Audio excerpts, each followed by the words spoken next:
So this is really good because the sun is out. I don't know, can you see the sun somewhere? Here, on me, there, no? Or they cast, so to speak. Very laissez-faire.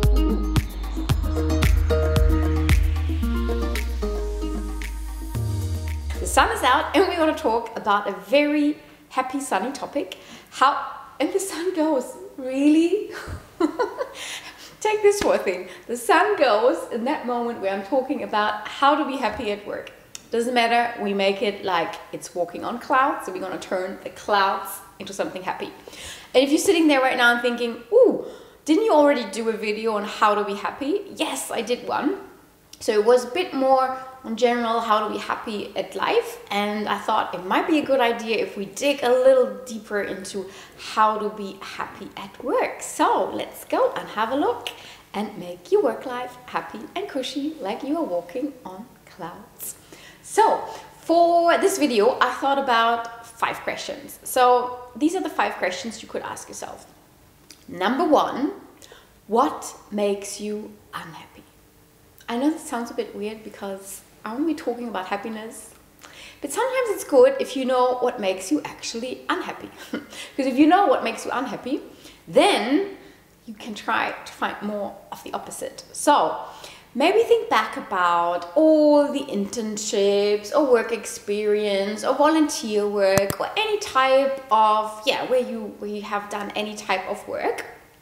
And think about what really annoyed you, what made you unhappy, what was really a bummer. Was it maybe the leader, was it the people, was it the location, what was it? And just as you can create like a wheel of life with all your different life areas, we can now, maybe we can do it here or here, I don't know, where there is space, we create a wheel of work. So think about what constitutes, your work life. So I think some common things are the tasks you do, where you do it, maybe the mode. So can you work more from home, or you have to go in? So all the circumstances around it, the leader I mentioned, team members, maybe growth opportunities, salary, money is also very important. So maybe write all these areas into this wheel, and then you can maybe give it a number. So out of 10, 10 being really good, 1 really low, and you can see then maybe more what has made you maybe in your current job or in the job before or the work experience before happy and unhappy. So once we know what makes you unhappy, that's really good. And then we also will see what makes you happy. So what is important to you? So it really takes just some time to reflect and to maybe really think what constitutes a job. Now, my question number 3. So 1 was what makes you unhappy. 2, while you do this, you will also find things that make you happy. And number 3 is, very much to what do you value. So I talked in other videos about values before, and I can't stress it enough. It's very important to realize what drives you, what gets you out of bed in the morning, what's important.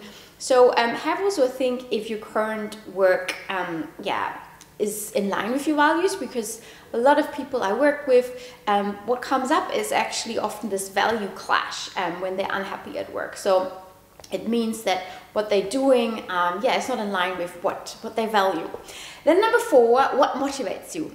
So I don't want to bore you with too much theory, but I think there's one item out there that I find quite interesting. And the sun is coming back.